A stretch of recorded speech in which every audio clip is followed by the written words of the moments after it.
Good evening students. Good evening. आज के इस इंग्लिश क्लास में हम अपना जो लास्ट टॉपिक था कंजक्शन उसी को ही कंटिन्यू करेंगे। ये उसका पार्ट 2 है। तो लास्ट हमने यहाँ तक किया था, प्रोवाइडेड तक। Provided, providing. प्रोवाइड का मतलब ऐसे प्रोवाइड कराना होता है, लेकिन यहाँ पर है शर्त ये है कि, तो ये यहाँ तक कर चुके हैं। अगर आपने ये नहीं देखा है तो लास्ट पार्ट में देख सकते हो। अभी WH फैमिली स्टार्ट करते हैं। अब WH फैमिली यानी ये सारे words, what, where, whom, who, which, when, how, whose, of which, with whom, for whose। तो ये सारे तो होते हैं WH फैमिली वर्ड्स, यानी ऐसे वर्ड्स जो WH या W से स्टार्ट होते हैं या H से भी स्टार्ट होते हैं, जैसे हाउ मैनी, हाउ मच। ठीक है, क्वेश्चंस वाले, वो वाले वर्ड्स जो हम किसी इंटरोगेटिव सेंटेंस को बनाने के लिए यूज करते हैं। तो अगर हम इसको एज अ कंजक्शन यूज करें, कई बार होता है हम इन वर्ड्स को यूज करते हैं लेकिन सिर्फ क्वेश्चन बनाने के लिए नहीं, आंसर्स में भी यूज करते हैं। तो अगर हम इसको आंसर्स में यूज कर रहे हैं तो ये एक कंजक्शन माना जाता है।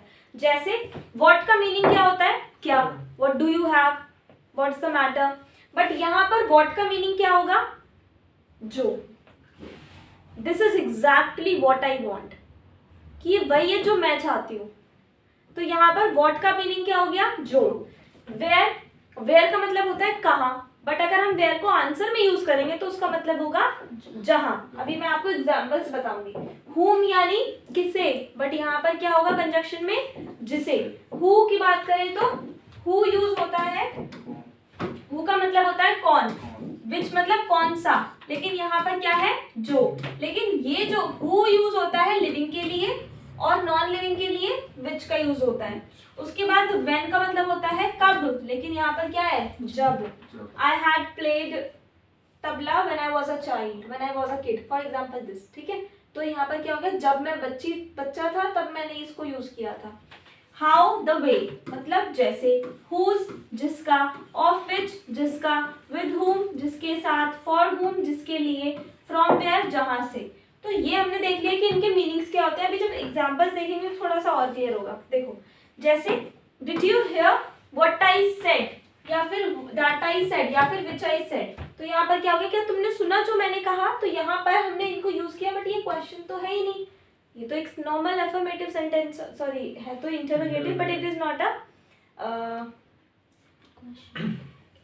इंटरोगेटिव सेंटेंस है, बट क्वेश्चन नहीं बनेगा। रीजन, ये कंफर्मेशन ले रहा है, क्या तुमने सुना जो मैंने कहा, ऐसे did you here what I said.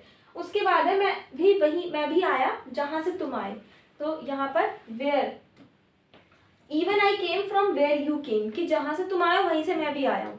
ठीक है, for whom I did everything is not here, जिसके लिए मैंने ये सब कुछ किया। फॉर whom जिसके लिए, आई डिड एवरीथिंग मैंने सब कुछ किया, इज नॉट हियर यहाँ नहीं है। Can you tell me how you reach there, क्या मुझे बता सकते हो कि तुम कैसे पहुंचे। तो can you tell me how you reach there, कैसे पहुंचे।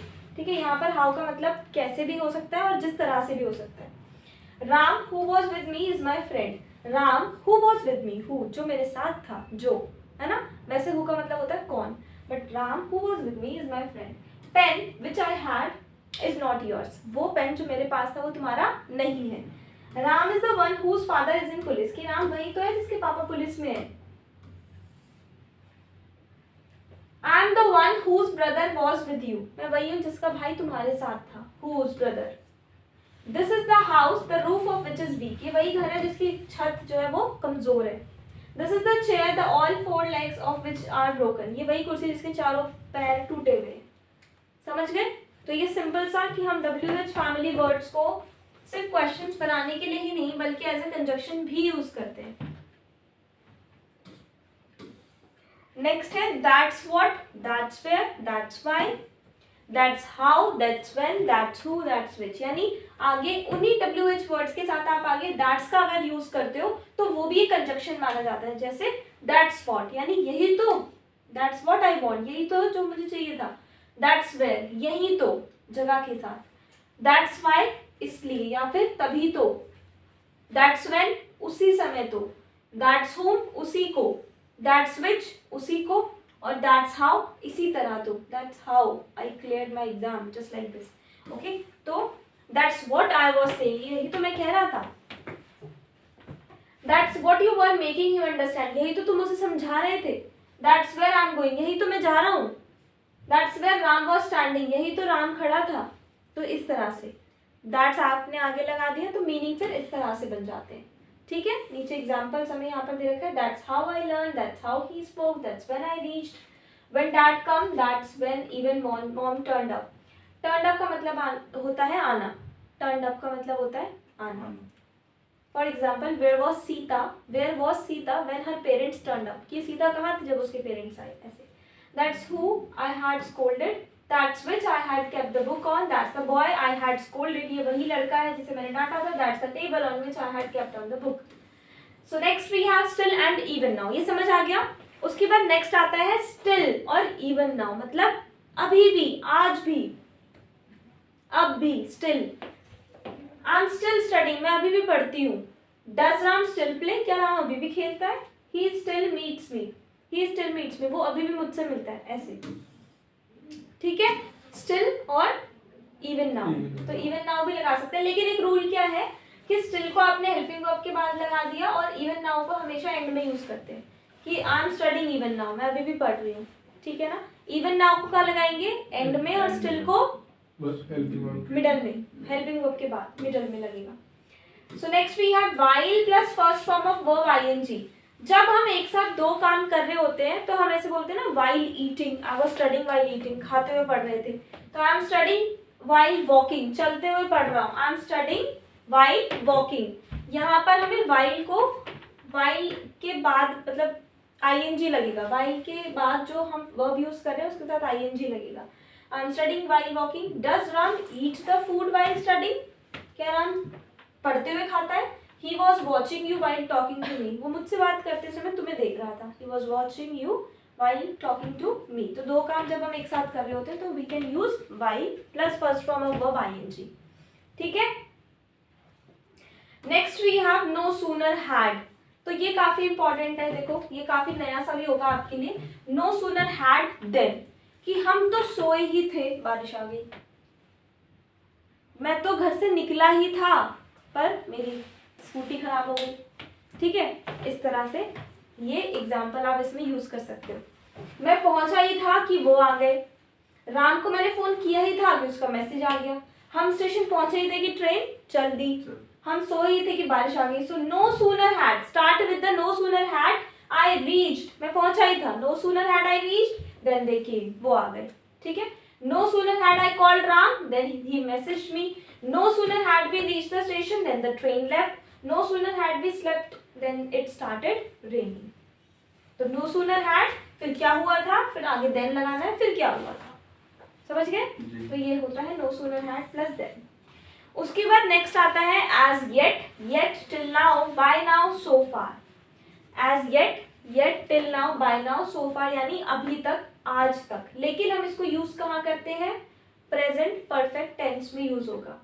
येट और एज येट का main use present perfect tense में ही होता है। किसका, एज येट और येट का, ये जो दो है ना शुरू के, इनको अपने प्रेजेंट परफेक्ट में यूज करना है। अगर सेंटेंस प्रेजेंट परफेक्ट में नहीं है तो फिर आप बाकी तीन, till now, by now, so far use कर सकते हैं। So I haven't seen her yet, कि मैंने उसे अभी तक नहीं देखा है।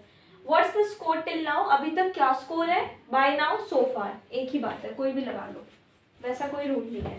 ठीक है, उसके बाद है जब तक, till, till the time, by the time, as long as, इनका मतलब होता है जब तक। जब तक मैं नहीं आता तुम मत जाना। Till the time, by the time, till I don't come, you don't go, till I don't come, you don't go.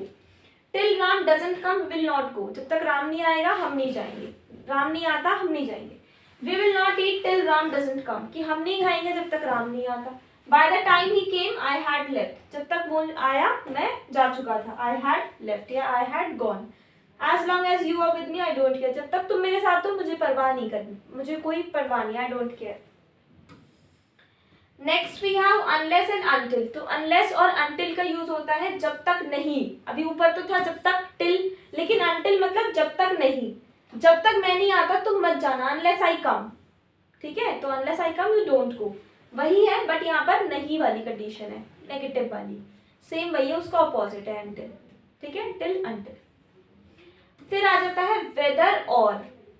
अब वेदर और में दो कंडीशन है, एक होता है चाहे या फिर ये, चाहे या कि या, जैसे चाहे वो आए या ना आए मैं तो जाऊंगा, whether he comes or not, यानी वेदर के साथ क्या यूज हो रहा है, और whether he comes or not I will go. Whether Ram plays or not you should play, Ram खेले ना खेले तुम्हें खेलना चाहिए। Whether Ram plays or not you should play. एक तो ये वाली कंडीशन हो गई। एक कंडीशन होती है रूल नंबर 2 कि I can't say weather he will play और नॉट, कि मैं नहीं कह सकता कि वो खेलेगा या नहीं, कि वो खेलेगा या नहीं, तो कि या, और ऊपर वाले में क्या है, चाहे वो आए या ना आए मैं तो जाऊंगा। यानी जब वेदर को हम आगे यूज कर रहे हैं तो कंडीशन 1 बन रही है, और जब पीछे यूज कर रहे हैं तो कंडीशन 2, चाहे या कि या। समझ गए? He didn't know whether people will come or not. उसे नहीं पता कि लोग आएंगे या नहीं आ रहे। We don't know whether he goes there or somewhere else. हमें नहीं पता वो कहाँ, यहाँ वहाँ गया है कहीं और गया है, ऐसे। And then whereas and while. तो whereas और while का मतलब होता है जबकि। मेरे पास 10 रुपए हैं जबकि तुम्हारे पास 50। I have 10 rupees while you have 50, या फिर whereas you have 50 rupees. So this is the topic.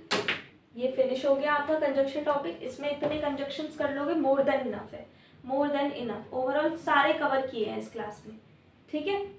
तो आज के लिए इतना ही। Thank you so much. Thank you.